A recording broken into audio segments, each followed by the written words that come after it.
Ya, kalau saya ya, ini kan judulnya bangun saja dulu, izin bisa kapan saja. Dari judul ini kan berdasarkan dari fakta yang ada gitu ya. Fakta yang ada beberapa bangunan pemerintah yang belum memiliki IMB, izin mendirikan bangunan gitu ya.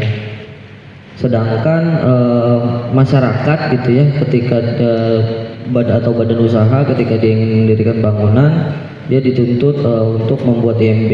Bahkan ketika ada bangunan yang tidak memiliki IMB, itu dilakukan penyegelan gitu ya. Tapi ini justru malah berbanding terbalik ketika yang mendirikan bangunan itu adalah pemerintah gitu, Mbak. Gitu. Nah, artinya kita juga sebagai masyarakat ya bertanya-tanya kenapa bisa terjadi, padahal namanya regulasi atau aturan itu berlaku untuk semua kalangan ya, termasuk pemerintah sendiri. Nah, kalau seandainya terjadi hal kayak gitu, sangat beresiko dong ya sebuah bangunan tanpa memiliki IMB, izin mendirikan bangunan, atau yang sekarang itu namanya berubah, bukan IMB, tapi namanya persetujuan bangunan gedung. Nah, itulah tahun hari ini ya, kalau nggak salah ya sudah diluncur apa tahun kemarin ya, pokoknya yang berlaku itu sekarang. Tapi tetap aja bukan berarti menghilangkan perizinan itu sendiri. Ini sangat riskan ya menurut Bang Dani. Apa dampaknya seandainya sebuah bangunan tanpa memiliki IMB atau PBG ini? Ya, jadi bangunan itu ketika dia mengajukan untuk perizinan kan harus ada kajiannya dulu ya. Bangunan ini sudah tepat tidak didirikan di situ, ada berdampak nggak untuk sosial dan lingkungan gitu ya, sesuai dengan dalam Perda Kota Bekasi ya, Perda nomor 4 tahun 2017 itu kan ada poinnya di situ bahwa IMB itu untuk pencegahan dan penanggulangan dampak sosial dan dampak lingkungan gitu. Dan berarti kalau gedung yang tidak memiliki perizinan tersebut berarti belum jelas nih gitu kan, apakah bangunan itu berdampak negatif atau positif untuk sosial dan lingkungan. Bisa saja keberadaan gedung itu justru membuat banjir gitu ya, atau mengganggu masyarakat sekitar gitu ya, karena tidak ada regulasi yang dilalui gitu ketika mengajukan perizinan, karena emang tidak ada perizinannya gitu, seperti itu. Oke, artinya berpotensi beresiko ya, akan terjadi banjir atau mungkin bangunan itu nggak bakal tahan lama, bisa ambruk ya, apalagi yang berpotensi untuk kepentingan publik seperti sekolahan, puskesmas, atau gedung-gedung penting lah, vital. Nah, sekarang aku beralih ke Pak Budi nih. Pak Budi sebagai pengamat ya kebijakan publik. Mengingat peraturan ini kan dibuat untuk mengatur ya agar tata kelola atau administrasi Kota Bekasi itu berjalan sesuai dengan mekanisme agar terjadi keharmonisan, lancar dalam pembangunannya, tidak ada halangan gara-gara kendala dampak banjir kan menghambat pembangunan yang lainnya. Nah, sebagai pengamat kebijakan publik menanggapinya seperti apa? Ya, menurut saya sih seharusnya pemerintah daerah Kota Bekasi di saat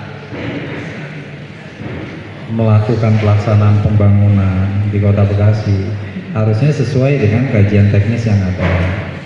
Seperti apa? Ya, dari kajian teknis itu kan ada beberapa dinas yang terkait di dalamnya untuk rekomendasi teknisnya kajian-kajian tersebut. Ada pil banjirnya, andal lalinnya. Tapi yang saya lihat di Kota Bekasi nggak seperti itu kenyataannya. Seperti apa yang menurut pengamatannya Pak Budi nih ya? Ya, kalau menurut saya sih jadi banyak anggaran-anggaran APBD ini uang masyarakat digunakan untuk mengantisipasi masalah, apalagi seperti yang kemarin ya, banjir di Kota Bekasi. Sekarang juga banyak ya, banjir ya. Itu tidak tepat guna, jadi penghamburan uang negara. Dan pernah saya temui juga untuk mendapatkan perizinan di Kota Bekasi itu proses administrasinya itu begitu lama. Oh, berbelit-belit gitu. Iya. Oh, birokrasinya. Oke. Yang seharusnya pemerintah daerah tuh harusnya kan bisa lebih cepat. Seperti programnya Pak Jokowi. Untuk pelayanan publik ini juga seharusnya kan bisa cepat. Ya kan? Efisien, Oke. murah. Murah ya. Tapi kenyataannya di Kota Bekasi nggak seperti itu. Jadi sangat disayangkan sekali ya dengan dianggarkannya Iya. besar, tapi implementasi di lapangan tidak maksimal. Dan saya lihat juga banyak lahan fasus-fasum yang memang harusnya menjadi ruang terbuka hijau RTH di Kota Bekasi. Itu tidak tepat pemanfaatan lahan tersebut. Seperti Ya. misalnya dibangun apa gitu, seharusnya untuk apa, terus dibangun apa? Iya. Yang harusnya kan lahan fasus-fasum itu juga kan ada untuk penyerapan ya, Resapan air ya, resapan air.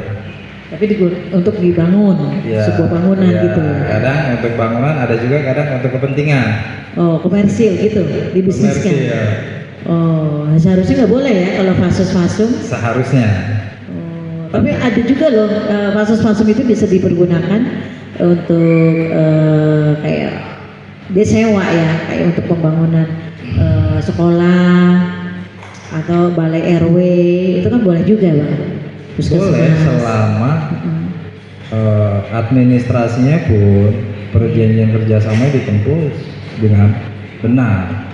Tapi kenyataannya kalau itu tidak ditempuh dengan benar, akhirnya kan potensi retribusi daerah, pendapatan asli daerah kita yang harusnya masuk ke keuangan daerah jadi tidak ada pemasukan. Nah, bocor ya kemana ya? Oke, berarti ini tentunya perlu ketegasan ya dari pemerintah ya, goodwill. Nah, Iya, harusnya pemerintah daerah kan untuk good governance di Kota Bekasi ini seperti apa? Gitu loh. Jangan keadilan itu tidak berlaku untuk masyarakatnya, benar. ya kan? Jangan runcing ke bawah ya. Iya, di saat masyarakat, ya kan, ingin menjadi pengusaha kecil-kecilan lah, membangun, ya kan, klaster, ya kan, ya kan, belum mengantongi izin. Tapi pemerintah daerah Kota Bekasi seperti di Staru yang memang sebagai pengawasan dan pengendalian untuk bangunan-bangunan gedung di Kota Bekasi itu malah menyegel bangunan tersebut. Seharusnya bagaimana mekanismenya? Kan harusnya pakai peringatan ya kalau nggak salah tuh ya, SP1, SP2 terus akhirnya ke penyegelan itu.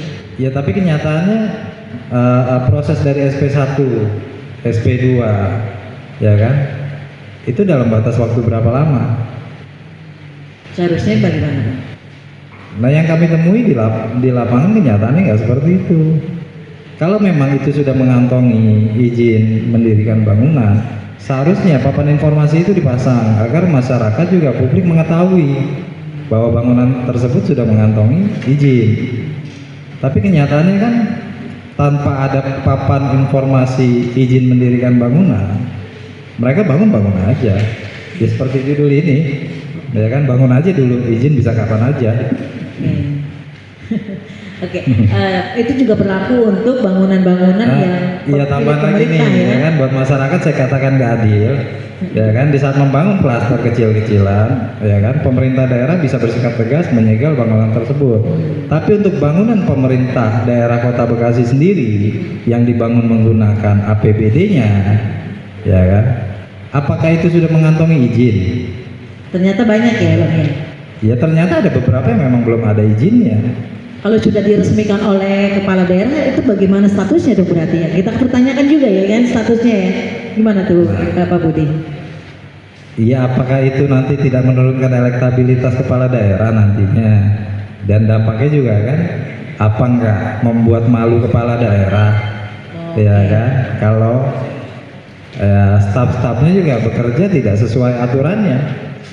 Jadi presiden buruk ya ke depannya ya, bahwa penegakan hukum, terutama untuk perizinan sebuah bangunan itu tidak ada ketegasan ya, pilih kasih, tembang pilih. Iya, harusnya kan kalau memang IMB itu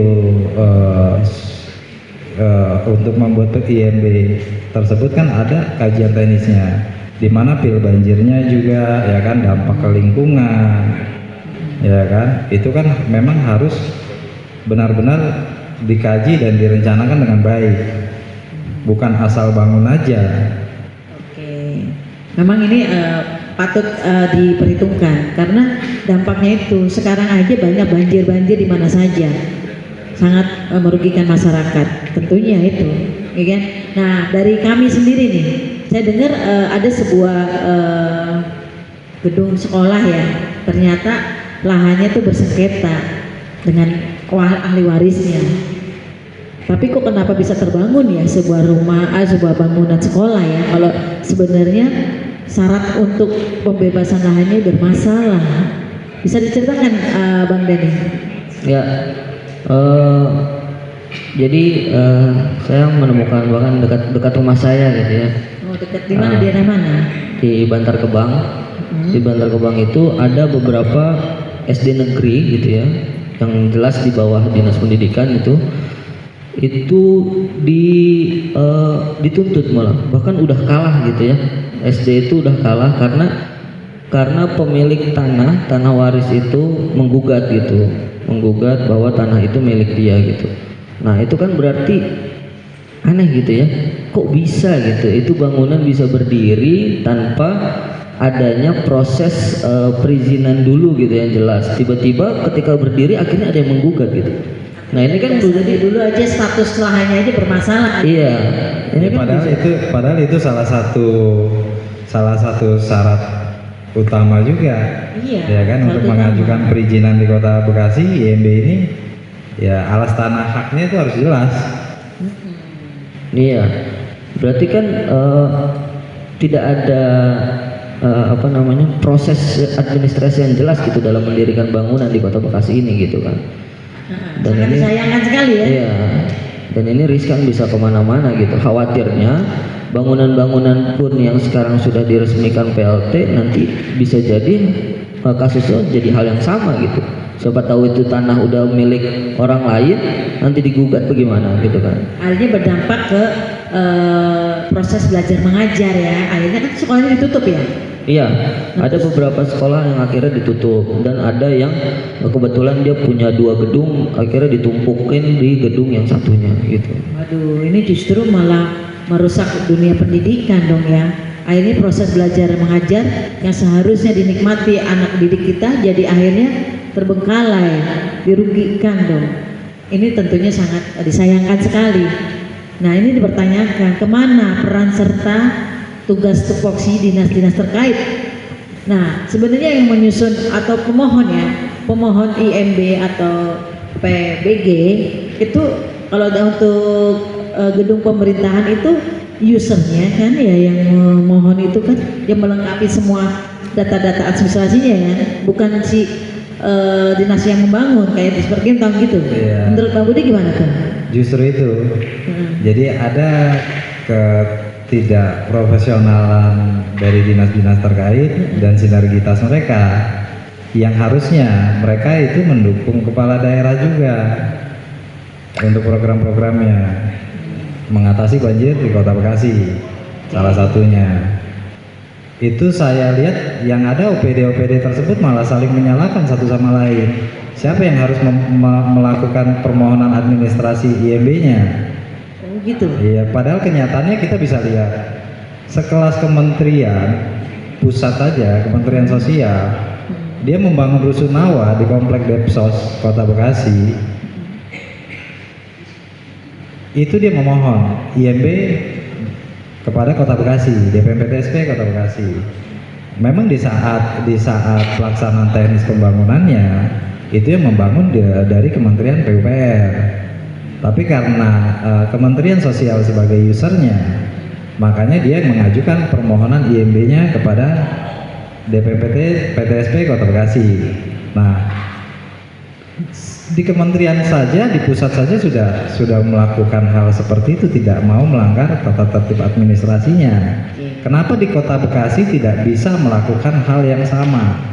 Seolah-olah menganggap masalah ini ya sepele aja untuk mereka, yang dampaknya nanti bila terjadi banjir di sana sini tanpa rekomendasi teknis yang benar yang ditempuh untuk salah satu beberapa persyaratan untuk memperoleh IMB, akhirnya inilah yang terjadi di Kota Bekasi. Hujan sebentar, banjir. banjir. Belum lagi dampak kemacetan ya, kalau seandainya peruntukannya tidak tepat ya. Iya, untuk bangunan sekolah, ya kan? Peruntukannya untuk bangunan sekolah, tapi dibangun ya di pinggir jalan yang memang lalu lintasnya, kecepatan kendaraannya juga Tinggi ya, rawan kecelakaan, akhirnya menimbulkan kemacetan, lalu keselamatan murid-murid juga menjadi. Iya, dan saya lihat kok bisa ya kepala daerah itu meresmikan bangunan yang memang belum mengantongi IMB. Seperti apa misalnya, bangunan mana aja yang selama ini dianggapnya Pak Budi belum memiliki IMB tapi sudah diresmikan oleh PLT Wali Kota Bapak Tri Adianto? Ya dari tahun kemarin ya di acara hari ulang tahun Kota Bekasi, ya kan Pak PLT meresmikan bangunan Ponet Puskesmas Cikiwul, ya kan. Dan saya punya datanya dari DPMP TSP, memang bangunan tersebut belum ada IMB-nya. Memang ada beberapa Ponet Puskesmas itu yang sudah mengantongi IMB, tetapi kenapa yang diresmikan Pak Tri di hari ulang tahun Kota Bekasi itu justru Ponet Puskesmas yang belum mengantongi IMB. Wah. Itu salah satunya, belum krematorium. Oh, krematorium juga, yang baru kemarin juga ya diresmikan ya. Nah, Pak PLT meresmikan krematorium yang memang bangunan tersebut belum mengantongi izin, IMB-nya belum ada. Artinya PLT Wali Kota meresmikan bangunan ilegal dong, kalau kayak gitu, bener nggak? Ya biar masyarakat yang menilai lah, menurut masyarakat Kota Bekasi seperti apa. Gitu loh. Mereka yang membuat aturan dan perdanya pun jelas ada, ya kan. Dan apalagi terkait bangunan gedung, PBG-nya pun jelas di nomor 16 tahun 2021, ya kan? Baik pribadi, ya kan, ataupun bangunan milik swasta, pemerintah, daerah atau pusat wajib memiliki IMB. Oke, terus khusus Terkecuali bangunan khusus ya. Salah satu contohnya seperti istana yang memang bunyinya ya di aturan itu ya seperti itu. Boleh. Istana boleh. tanpa harus mengurus IMB gitu. Iya. Oke. Nah, kalau bangunan-bangunan milik pemerintah ini masih tetap juga dia membayar retribusi, apa dibebaskan? Sebenarnya kalau untuk IMB bangunan gedung milik negara, pemerintah daerah ataupun pusat, itu retribusinya 0 rupiah. Oh, 0 rupiah aja tidak ada niat untuk mengurusnya ya, apalagi untuk yang suruh berbayar ya. Justru itu, mungkin karena 0 rupiahnya kali ya. Nah itu dia, seharusnya ini pemerintah Kota Bekasi ya khususnya menjadi suri toladan ya, garda terdepan sebagai pihak yang tertib administrasi, ya kan, lebih mementingkan bagaimana bangunan ini milik pemerintah tidak beresiko atau berpotensi merugikan masyarakat banyak. Nah berarti ini sebagai mahasiswa, nah kami ini harus bisa memberikan dorongan dong, mungkin mengkritisi seperti apa sih government clean government dan clean government tentunya, karena tentunya ada potensi korupsi di situ juga bisa. Kalau seandainya pihak swasta mau ngurus IMB, tahu-tahu kilat, ya kan, nggak sesuai dengan peruntukannya. Gimana tuh Bang Dan? Ya, menurut saya gitu ya, yang bertanggung jawab akan semua ini itu harusnya di bidang dinas tata ruang gitu ya. Dinas tata ruang ini harusnya tidak semerta-merta membiarkan gitu ya bangunan-bangunan yang tidak berizin gitu ya, karena dia kan Oh iya benar, karena di Staru itu kan tata ruang sebagai pengawasan dan Pengawas, pengendalian. betul, dan dia juga jangan sampai dia bersikap beda gitu dengan bangun apa yang dimiliki oleh masyarakat yang tidak memiliki MB. Kalau perlu bangunan-bangunan pemerintah yang hari ini belum memiliki izin, segel juga dong, gitu kan. Lakukan penyegelan ke itu sampai pengurusan perizinannya selesai gitu kan. Jangan beroperasi dulu gitu. Kan kajian teknisnya aja belum selesai gitu. Kenapa bahkan sampai diresmikan oleh PLT? Berarti kan PLT sebagai PLT wali kota, sebagai pimpinan tertinggi daerah di sini, dia pun sepertinya tidak memahami gitu hal-hal yang seperti ini, sampai dia meresmikan jatuhnya bangunan ilegal gitu kan. Jadi penempatan seorang pejabat itu harus dilihat dari kapasitas keilmuannya, bukan like and dislike atau loyalitas semata. Setuju nggak? Iya, di Staru harusnya bisa tegas juga ya sama bangunan-bangunan. Tapi nggak cuma di Staru juga kan, semua kan dinas-dinas terkait dong. Iya, tapi kan pengawasan dan pengendalian untuk bidang penyegelan pun adanya kan di Staru, bukan di dinas teknis yang lain. Begitu. Bagaimana Bang Dani? Setuju nggak perlu adanya evaluasi? Mungkin gebrakan ya, kita tunggu dari Pak Tri ya, Mas Tri ini untuk bisa mewujudkan nih apa yang dimaksud dengan good government and clean government itu.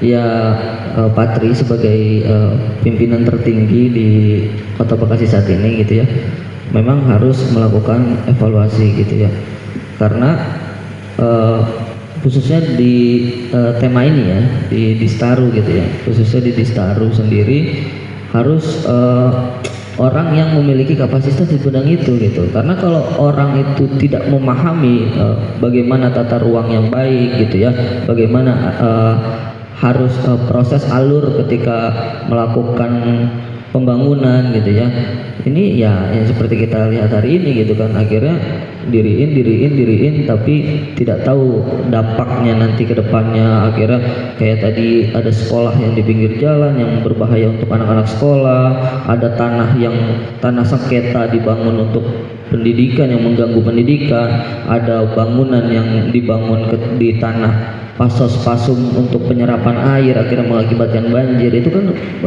sangat berbahaya untuk masyarakat gitu ya.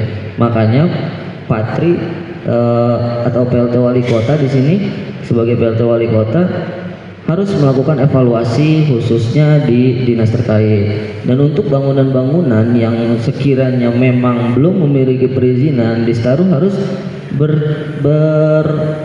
bertindak sebagaimana mestinya gitu ya. Jangan karena dia pemerintah terus dia tidak melakukan hal yang sama terhadap bangunan-bangunan yang didirikan oleh masyarakat atau badan swasta seperti itu.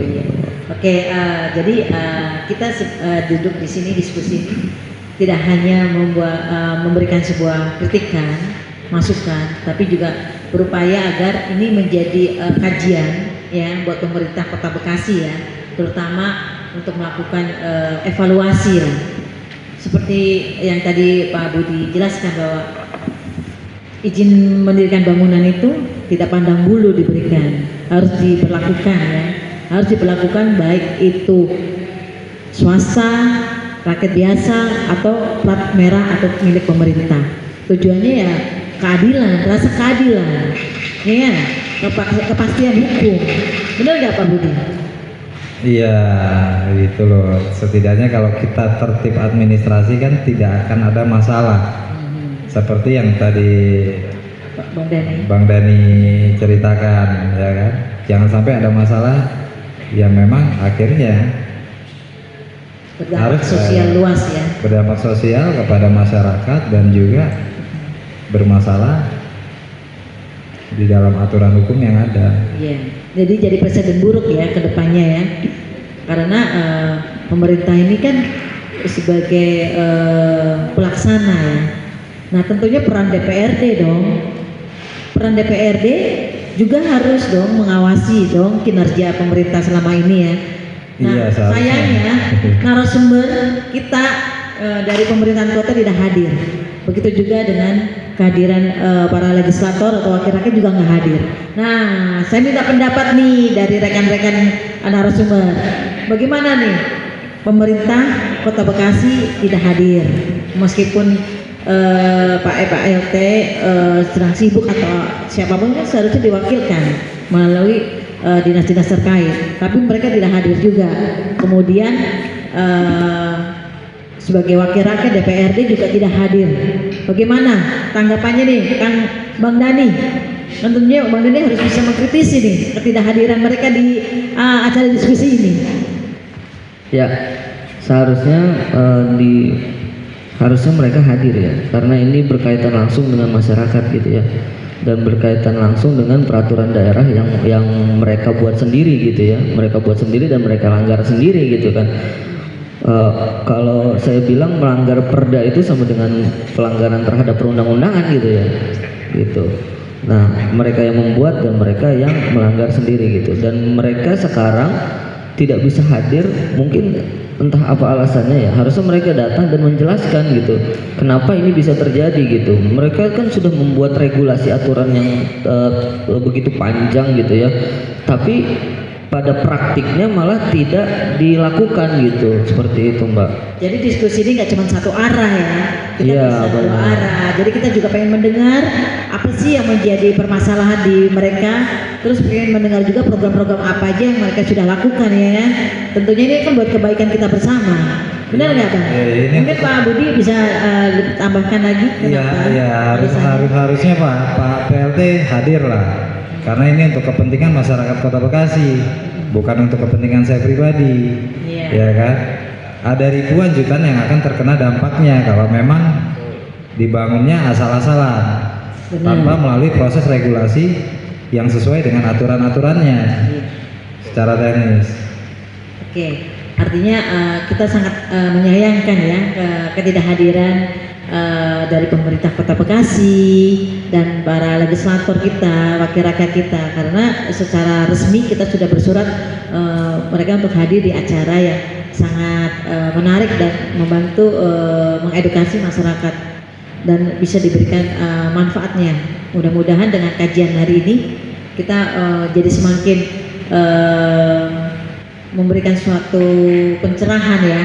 Iya. Ya kan? Hari ini bisa memberikan pencerahan, berikan masukan kepada pemerintah, dan mudah-mudahan ini menjadi evaluasi nantinya ke depan bagaimana pemerintah Kota Bekasi untuk bisa memberikan pelayanan publik kepada masyarakat yang terbaik dan ketegasan hukum, rasa keadilan bahwa regulasi yang mereka buat berlaku umum, berlaku tidak pandang pilih. Semua harus memiliki izin mendirikan bangunan. Ya kalau saya sih berharap sedia payung sebelum hujan lah. Jangan setelah terjadi banjir kita baru ribut-ribut memikirkan untuk mencari solusinya. Sebelum itu terjadi harusnya sudah dipikirkan dahulu. Iya. Ya kan? Tapi sepertinya diskusi hari ini sudah cukup ya, karena kita akan memberikan kesempatan untuk diskusi kedua yang nantinya berjudulnya juga sangat menarik. Oke, terima kasih para narasumber yang sudah hadir di Iya, hari terima kasih, Bu Sofi. ini, Pak Budi, Ya, Bang Dani, dan kepada para peserta, para masyarakat yang sudah mendengarkan acara diskusi ini. Semoga memberikan manfaat. Terima kasih. Wassalamualaikum warahmatullahi wabarakatuh.